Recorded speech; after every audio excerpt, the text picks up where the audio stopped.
seems lost, you need someone to guide us all.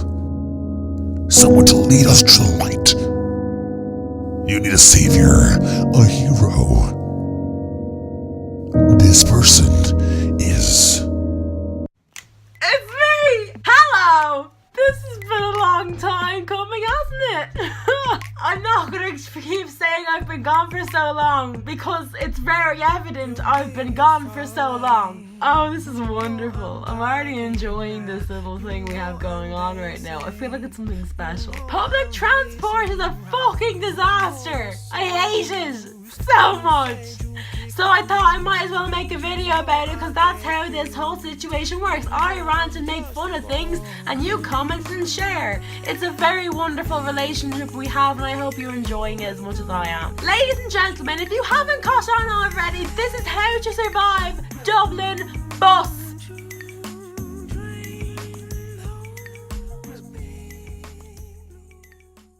Right, let's make one thing perfectly clear here before we go any further. This is not a hate video towards Dublin Bus. So I don't want anyone starting to report me to Dublin Bus because that'll be ridiculous. And I'll come find you, I'll fight you for a fiver, I'll kill you for a tenner. What have I turned into? Now when you're waiting for a bus, obviously there's going to be other people there trying to get on the same bus as you. And you want to get the best seat. So you fight them off so you can be the first one onto the bus. Do you see where I'm getting at? Do you see it? I mean, realistically, anything's a weapon. You have to get creative. Hey guys, and welcome back to my channel. This is a what's in my bag video. So first, you have my wallet. Now you can just swap people away from the card machine so you get on the bus first because you are priority. Next, you have my perfume. Now if you just spray this in people's eyes, you'll easily blind them so they can't see where the card machine is and you'll get on first. And finally, my umbrella. It's a pretty self-explanatory weapon, but if you just chop some people out of the way, you will 100% be on that bus. And always remember, folks, if they can't prove it, it didn't happen.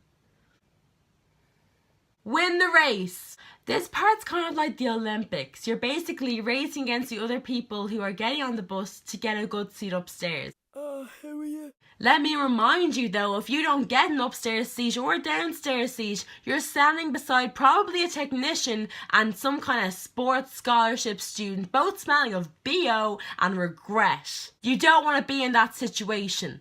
Now that only applies when the bus is busy. Now I think personally, choosing a good bus seat should be a leaving cert subject because it takes a lot of skill. Now I'm going to map this out for you because I'm a good person and I think you deserve this.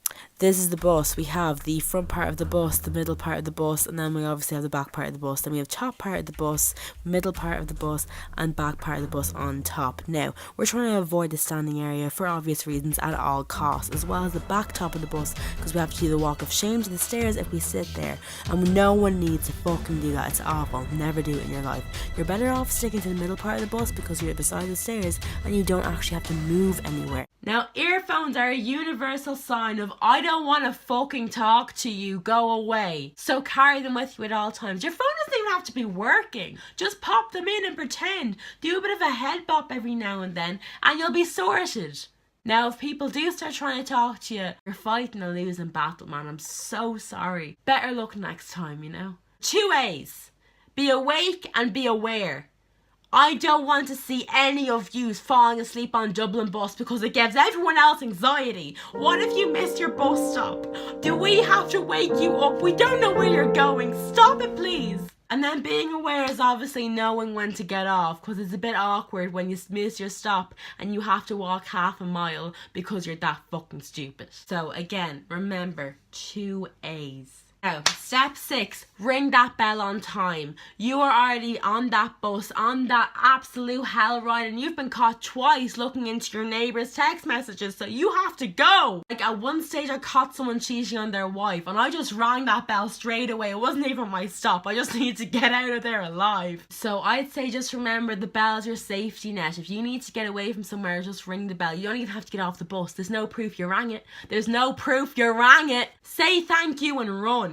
Now you've pressed the bell, you have your earphones in, no phone connected, but nobody knows that. The bus stops, the lights come on, the door opens, you look at that bus driver and go, Thank you. Thanks. Cheers. Thank you so much. You leg it and you don't look back, because that's what quitters do. Final step, lads. You've made it. You've gone this far. So what are you going to do next?